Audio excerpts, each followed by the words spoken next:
With this podcast called Success is a Myth, I am by no means saying that I am uber successful or that I've made it or that you need to listen to me about all these things that I have to say that are really smart. In fact, it's quite the opposite mindset there. I'm trying to figure out for myself, what does a successful or I like to use this word more, fulfilled lifestyle look like? What is the word success? Why are we chasing after something that we've been told is quote unquote success our whole lives when we don't even know what that is? And I'll give you a really good example of that. It may sound confusing. So within the video space, I've made videos for a long time, for myself, for clients, for other people, for job, right? For work every day. Made a lot of videos over the last 8 years. It's been really fun, and something that I always thought was just like the next step was like, after you do, oh, now you've got to teach. So I started an Instagram channel teaching about how I do things. I started a YouTube channel teaching how I do things. And before I knew it, I was just doing something just to do something. And I was like, okay, why am I doing this? I don't enjoy teaching, at least not in the way that I was doing it. I was doing it in an unintentional way. I enjoy helping people out and showing them what to do and how I do it and whatever. I enjoy collaborating with people. I love talking with people and making new connections, and that stuff's great. But as far as, I don't know, it was one of those things that you just kind of buy into, like, oh, all these people that I look up to, they once did the thing, now they teach the thing. Why do I have to jump straight from doing to teaching? And who's to say that I'm done doing either? I don't know. It's just a weird mindset that I had. I don't know why I had it. Nobody told me to have it. It was just, I was born into just kind of following and just believing that I had to do what everybody else was doing. And not saying that those guys that are teaching aren't intentional. In fact, I think they really are intentional with how they're teaching. Me, I was just showing, here's how to get better audio on YouTube. And with my business, with my side gig here, I was so unclear on who I was serving for so long. I was trying to serve everybody. Why? Why was I trying to serve everybody? I would make a reel simply about gear, just about the cameras I was using. Not really any purpose behind it, just, hey, here's the cameras I'm using. And that was just content, just for the sake of being content. It wasn't entertaining. It wasn't that educational, because it was just, hey, here's the camera I'm using. It wasn't purposeful. It wasn't intentional content. And then I'd post a wedding, and the next day I'd post golf content, and the next day I'd post a football video, and the next day I'd post this, and the next day I'd post that. And I just was just throwing darts at the board. And I think for a while you kind of have to do a little bit of everything to figure out what you love. But I went into this rut where I'm like, hey, what am I doing? I'm literally serving everybody. And so I guess in one way, me figuring out that success is a myth, that it's not what you've bought into for so long. And it's not that anybody, like I said, not that anybody really told me that was the way. I don't know. It's just a weird thing. And all of that is to say, get out of your head, talk to people that are most likely in the same boat as you. Get into communities, whether that's paid. I did a couple paid mentorships and paid communities, and I made some of my best colleagues and friends there. This podcast here, Success is a Myth, is kind of a lot of things for me. It's a passion project. I love doing it. Number two, it's an opportunity for me to have on guests and people that I've wanted to talk to for a while. It's just an excuse to record something and have fun with it. And number three, it's an experimentation platform for me. I get to try new things with my podcast here that I'm able to use to benefit clients and other productions and other stuff as well. It gives me a chance to get better at podcasting, both as the host and hopefully a guest on some other shows, and a podcast producer, ultimately, because that's what I am, and a podcast enthusiast at heart.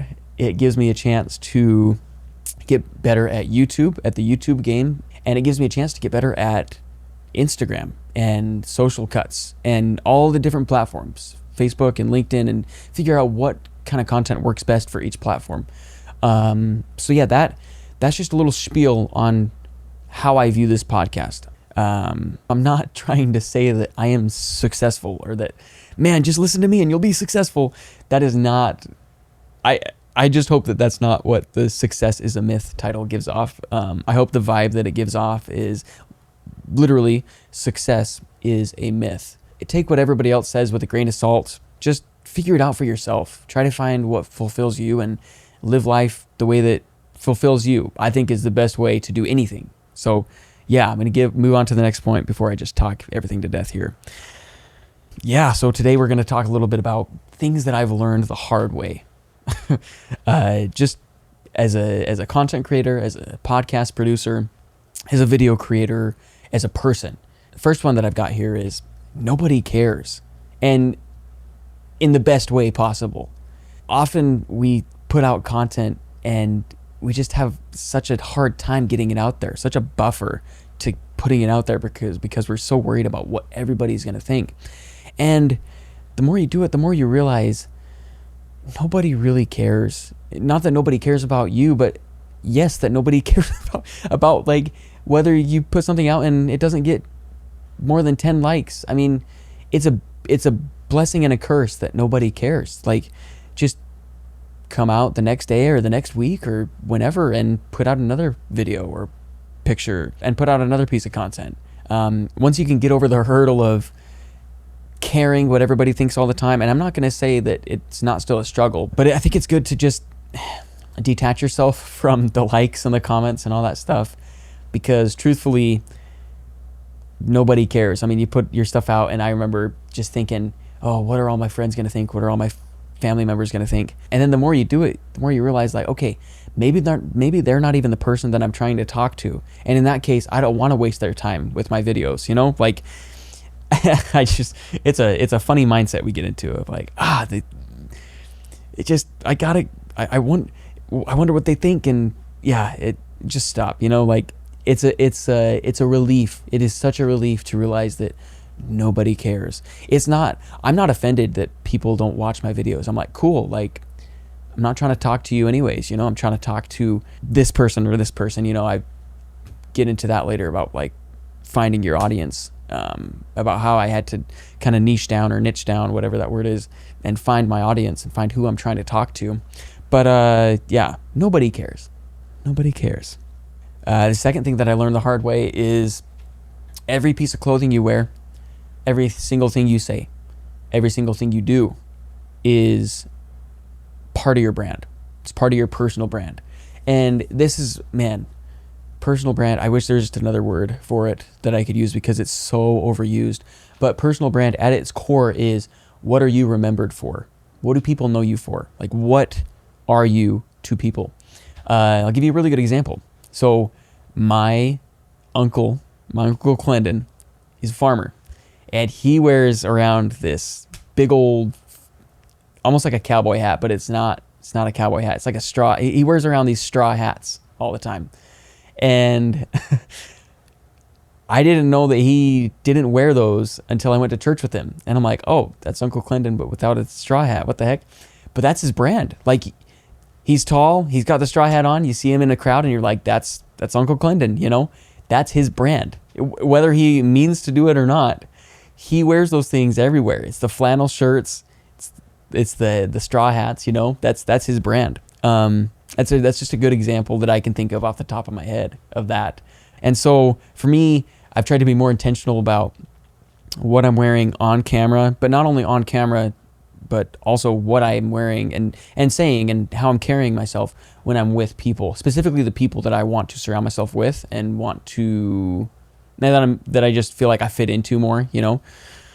And for me personally, I wear, you could call it goth, but I like to wear black clothes or just monochromatic clothes. So black clothes, white clothes, cream colored clothes, gray, or just darker colors. I'm not really huge into bright and eccentric colors. And I should back that up, because in a way I am. I do like some things that are more bright and eccentric, but I kind of just wear those things more at home than when I'm trying to, you know, represent. yeah, just try to be more intentional about what you're wearing and what kind of message that gives off. But then on the flip side of that is don't take yourself too seriously. And this is me talking to myself, okay? I'm not trying to get on my high horse here. But yeah, don't take yourself too seriously, Jacob. Man, just have fun with it. Show you more personality, but find a good balance. And there's no way to say what a perfect balance is. It's all just about putting in the reps and changing something small every day, getting better just a little bit every time you put out content, or every time you meet somebody, or every time you get on a call. For me, I look at it as, would I like to be a friend with this person even if I wasn't selling them something, and even if I wasn't buying something from this person, would I like to be friends with them? I can think of several examples that I'm actually wasn't thinking about before recording this, but I'm like, man, that is really cool, where I either bought something from someone, for example, a coaching program or a camera or something from somebody, or I sold something to somebody, most often my services or a video, and afterwards I became really good friends with them, and that has carried on past the camera, past the video, past the service, past all this different stuff. It's just being a good person that somebody wants to stay connected with, I think, is more important than taking yourself super seriously and worrying about what you're wearing all the time. Just, I guess I'm speaking to a younger self, a younger version of myself in particular, because I used to not really care what I wore when I was in public. I wasn't in pajamas and Crocs, but I was just like so inconsistent. And now I guess this whole thing is me just trying to say, be just a little bit more intentional about what you're saying or what you're wearing and what that says about you, but not too serious to where you can't just be a decent person to hang around. And maybe that sounds weird because I don't know how what you're wearing correlates to not being a good person. But yeah, I'm specifically talking to a younger version of myself when I say this. So if it doesn't apply to you, just don't listen. Yeah, another thing that I think is cool that I've learned over time, and this one is just my opinion on this is ever evolving, because this is ever evolving. AI. Overall, AI should not be used for everything. That's my take. Technology's main purpose is to simplify everything, is to make everything easier for us, right? You think back to anything. The ability to make a phone call made it easier than sending a letter. It didn't remove sending a letter, just made it easier. The ability to send texts made it so that you didn't have to make a phone call if you didn't want to. Did not remove phone calls. In fact, phone calls are way more practical than texts in a lot of regards. And same with all these different things, right? Phones, bigger TVs, better cameras, better air conditioning. I mean, man, talk about technology that's come in handy, and just the modern advancements. All of that is literally made to make life easier, right? Don't believe everything that's on the internet. Don't believe everything you see on Google. And now it's don't believe everything you see in AI, and it's true. It's very true. But I think it's better. I think we're better off if we don't just believe everything at face value, right? And that's first off. And so get real answers from real people. Call up a friend, send a text to somebody, look up on YouTube, see, and not just one person. Get a whole bunch of people's perspectives on how something should work or how something should be ran. Or yeah, I think it's better that we do that instead of just rely solely on AI for all that stuff. And I think that's what we're supposed to be doing. I mean, AI and technology and social media and all of this stuff, it makes our lives easier, but it promises to make communication so much better, so much easier, but in the long haul, we are losing real authentic connection with people. Like, we are not connecting with people the way that we need to in person, face to face, on a phone call even is better than, I don't know. But I just think that it's important to remember what it means to be a human. And what it means to be a human is that we need each other. We are not meant to be lone wolves. I mean, you think back to ancient tribes, like, it's a tribe. It's not a single person walking through the desert. That person will die because they don't have a tribe and a community to rely on, and that's kind of the same deal. Not only just mentally and emotionally, but also spiritually. You can look at it any way. Like, we need other people. I think that's my take on AI, is that it is super cool. I, in fact, use AI in a lot of different regards, but I do not use AI as a therapist. that is for real people. That is for your best friend, your spouse, your partner, whoever that might be, or a licensed therapist if you need a licensed therapist, But I know people are using AI for therapy because it just gives them quick answers, just immediately, instead of needing to go and talk to somebody. Again, it makes it easier, but it's not a legitimate person that you're talking to. It's a substitute for a person, for a legitimate human being, and that is scary to me. So yeah, I use AI all the time. I use it for Autopod to edit podcasts. I use it to clean up the audio on my podcasts. I use it to correct grammar, and sometimes I use it like with a LinkedIn post, not to write it. In fact, that's one of my favorite things about LinkedIn, is that I get to write my own posts because I do love writing. But I use it sometimes to say, is this structured the best, or should I reword certain parts, or should I put this part in front of this part? And it does help me there. It helps me get out of a creative block. But here's the bigger thing to understand. AI is only going to get bigger and better. Okay? It's only going to get bigger and better. It's going to be harder to tell the difference between AI created video and human created video. And here's the thing too. He's like, oh yeah, like AI created video is bad. It's not. I've used AI to create videos a handful of times already, mainly for fun, but because it is fun. I don't have to go and film a car driving off a cliff to make AI have a car driving off a cliff. A funny use that I had it do this last week was, I just said, hey, make this car drive off a cliff in North Idaho, like with North Idaho scenery, because I was on a North Idaho trip for Farm Bureau, and I had AI create this car falling off a cliff. And I sent it to my boss and some of my coworkers, and it was a funny thing. And I'm not gonna, there's no way I'm gonna even like fake or try to stage anything like that, but it's just a funny use of AI. And I think it's really good to become aware that in the next 6 months, 12 months, 2 years, AI created video is only going to get better and better. And you could say, oh yeah, I only watch content created by humans, but if it's entertaining enough, you're gonna watch the AI stuff. I don't think we're gonna care come the near future. There's just so much to be aware of with AI, and just remember what it means to be human. Talk to people, keep human in your lives. Don't rely on AI for everything, but also just be aware of what AI is doing and how huge it's getting. And don't be scared of it. Embrace it. Bring it into your business. Bring it into your workflow of everyday life. It is really freaking cool what it can do.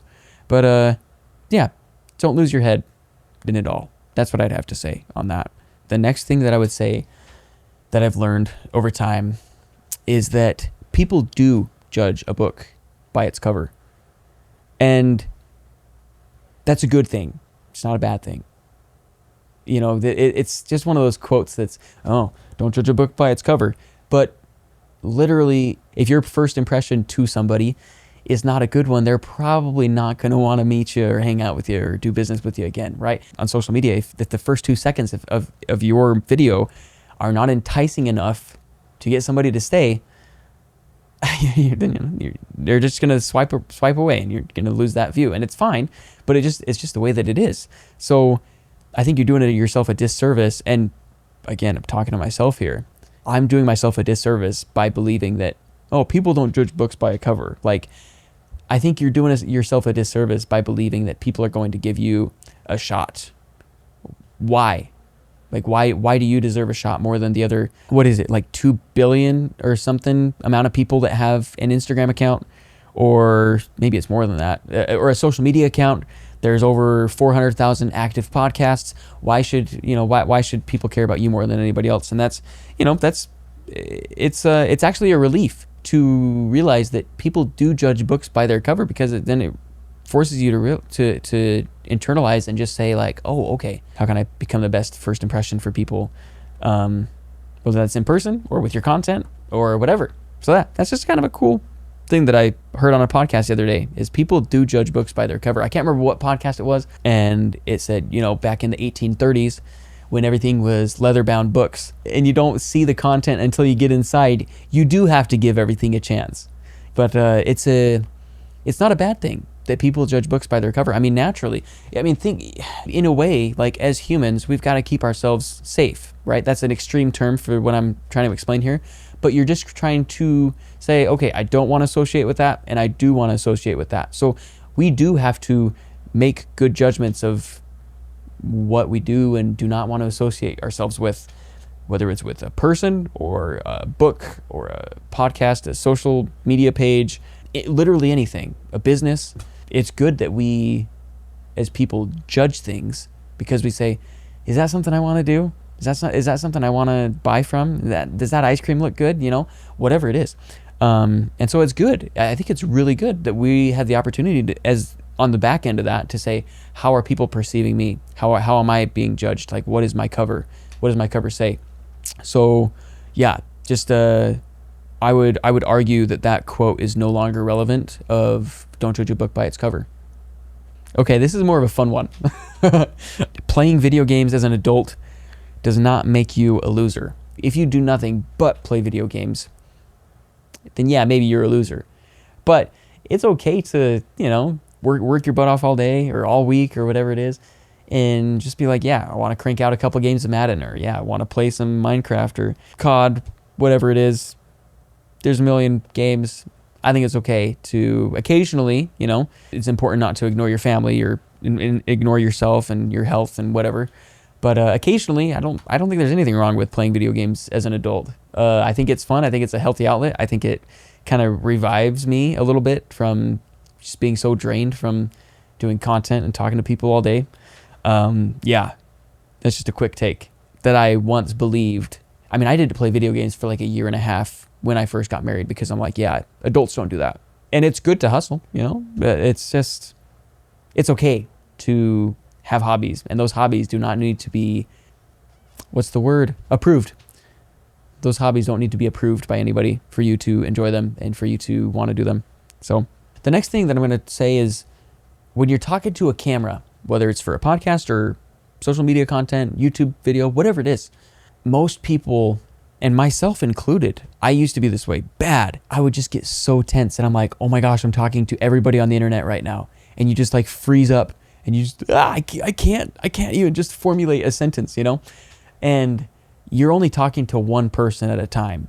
When people view your content, most of the time, with a few exceptions, they're going to be viewing it one person at a time. One person at a time is going to be scrolling or listening to podcasts as they're driving or watching a YouTube video on their break at work. You know, one person is all you need to worry about talking to. And so for me, I just envision myself talking to one person, either an earlier version of myself or a friend that I'm just sharing some fun topics with, or a client that I'm, you know, explaining some things to.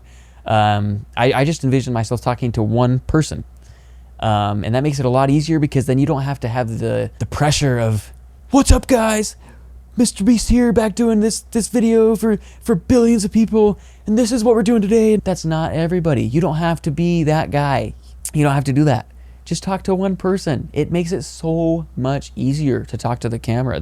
That's how I'm able to talk to the camera right now, and I'm not saying I'm perfect at it, but I've come a long ways, and I'm able to see improvements in how I don't freeze up and I don't just not know what to say in front of the camera. You know, I mean, I envision myself talking to one person because one person at a time is going to be viewing your content.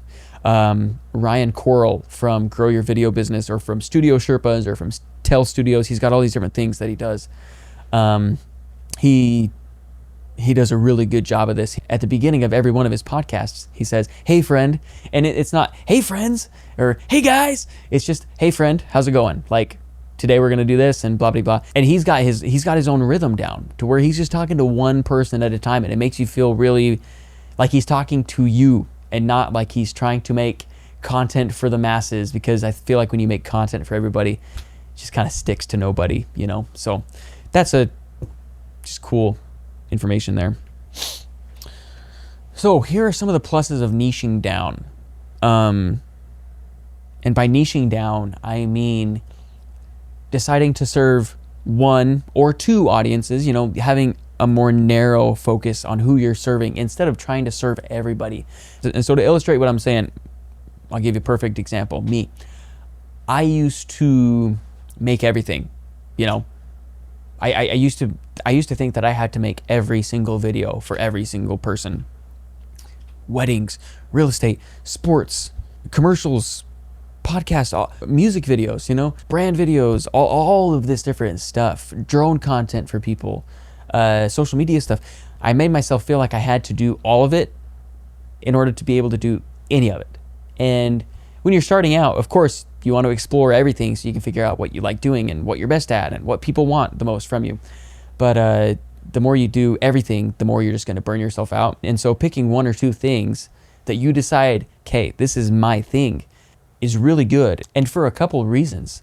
For one, by focusing on one or two things, you're able to get so freaking hyper-focused good at that one thing. I mean, exponential growth in that one area, instead of trying to, okay, how can I make the best podcast? Okay, this week, how can I make the best video? This week, how can I make the best this? You're able to just expedite your growth in that one area and then become one of the best, or at least way better at that one thing. And then you don't have to worry about being a jack of all trades and serving to all people. And then when you do get better at that thing, you're able to charge more. You're able to say, okay, now I know podcasts for me. And I'm getting there. Now I know podcasts inside and out. I'm able to provide a full podcast production service to you. The podcast production, the podcast growth, the social media clips, my advice on being a host and having on guests, all of that stuff. By me dialing in one thing or two things here, I'm able to serve those clients much better, which means I can charge more for that service. And then another bonus, at least for me, of being able to niche down or niche down, whatever it is that I can attend events and I don't feel like I have to record it or that I'm missing out on content, you know? Like I can go to a high school or a college basketball game and not feel like I have to be on the floor documenting it or else I'm losing out on opportunities. That's somebody else's job. Somebody else can do that. I've got my thing. Podcast is my thing, you know? That's just one example. Like, you just don't feel so obligated by the world to create everything for the whole world. You get really good at your one thing, and then you're good. And then you're able to meet the best people in that game too. I've met some really, like, seriously good podcast strategists, and it's cool to talk to those guys. Also, by me having my business and my social pages, Instagram, LinkedIn, Facebook, whatever, I'm not trying to convince you to start a podcast if you don't want to start a podcast, because if it's not your idea, it's not going to work. I mean, you're going to get burnt out after 3 or 4 or 5 episodes. It just doesn't work if it's not your idea. It's a little bit different than creating content for social media, because everybody's like, yeah, I know I need to create social media content. I just don't know where to start. And everybody's like ready for that. Not everybody wants a podcast, and that's totally fine. If you don't want to start a podcast, I'm not going to tell you that you need to start a podcast. It's not for everybody. It's a lot of work. It's a long game. It's the slow burn game. Like, you are slow cooking your way to growth and success. Also, I'll just say it, okay? Not everybody needs a podcast. If it doesn't fit into your content strategy and your plan and your business, doesn't need to. End of story. I mean, it's you know, you decide whether you want one or not. However, I will say, if you do want to start a podcast, I think it's the best way to develop a really deep relationship with your audience, with people who can eventually become paid clients. I feel like it's the best long-term game to play. I mean, you look at huge podcasts like Joe Rogan. He's got like upwards of 2,400 episodes out. I mean, you think about how many weeks of content that is. I think podcasts are some of my most diverse content out there. You can turn a radio into a podcast. You can turn a morning show into a podcast. You can turn a YouTube empire into a podcast. And the nice thing is that you can turn a podcast into a YouTube strategy. I mean, you've got people like Stephen Bartlett with The Diary of a CEO, Chris Williamson with Modern Wisdom. They're just huge podcasts, and they're killing it on the YouTube game because they've got a team that knows what they're doing with thumbnails and SEO and optimization and titles and all that stuff, and the way they got their intro set up. I mean, the intro to Diary of a CEO is just incredible. Incredible. But anyways, podcasts they're the best long-term game to play, whether it's for monetization, listenership, loyal fan base, etc. If you're a podcast listener like I am, just think about the last time you listened to a podcast. What episode was that on their show? For me, I listened to 5 episodes today. One was episode 167 on a show. On another show, it was like 412 and 13. On another show, it was like episode 900. I listened to Joe Rogan's show with, I forget the guest he had on, but it was like episode 2314 or 17 or something like that. I mean, podcasts are literally the long haul game. And when you look at it that way, man, they're a smart investment. And just think about it. Having a podcast means that you've got the perfect content strategy overall. You've got the podcast itself for all the pod platforms. If you're doing video podcasts, you can optimize for YouTube strategy, and you definitely, absolutely should. And then you have an infinite amount of social clips that you can cut from your podcast to put on Instagram, TikTok, whatever. Even if you don't want to take the actual video cuts from those episodes, you can just say, oh, this was a cool, like you can go onto LinkedIn and just type in like a really cool blurb of what your guest said. Cool. That's a piece of content. Podcasts are literally, in my opinion, the ultimate content strategy ever. So I will say, you don't have to want to create a podcast. I'm not going to try to convince you to have a podcast if you don't want to. But if you want to jump in, I think that's a super smart move, and let's get a conversation started. I'd love to talk. So I used to have the mentality of, hey, I've got a camera and I make cool videos. You should hire me. And I think that's a pretty common amateur move to make and way to view yourself. But it's now turned into, okay, so I've got the tools that you're looking for to advertise yourself, grow your business, get your time back, grow your online presence, and bring in more customers and money to your business. And if that sounds like something you're interested in, which anybody who's growing a business needs video, reach out and we can get a conversation started. Yeah, so I don't know exactly how long this episode's gonna be when I get done editing everything. I've been recording here for about 70 minutes, and I made sure several times that everything is recording so that it don't lose the audio like I did on my last podcast. Oh my goodness. I've got the mic recording into the recorder, then I got the recorder going through a line out cable to the camera. Hopefully I'll be fine. Hopefully I get back and the files aren't corrupted, because man, wouldn't that just be my luck. But thank you if you've made it this far in the episode. I appreciate you. I just wanted to kind of share some things that I've learned over my 8 years, actually closer to 10 years of making videos, 5 years of taking things seriously, 3 or 4 years of having a business and having a production plan in place. So yeah, if you enjoyed this, leave a comment here on Spotify or on YouTube or wherever you're listening or watching this. Just let me know what your favorite takeaway was, if you agree with anything. Also, if you disagree with anything, I would love to chat and just hear your take, because I'm not saying that I'm super correct with any of these things. This is just what I believe and what I'm entitled to my own belief, right? Hopefully. for the foreseeable future. Anyways, appreciate you chiming in, and I'll catch you in the next one.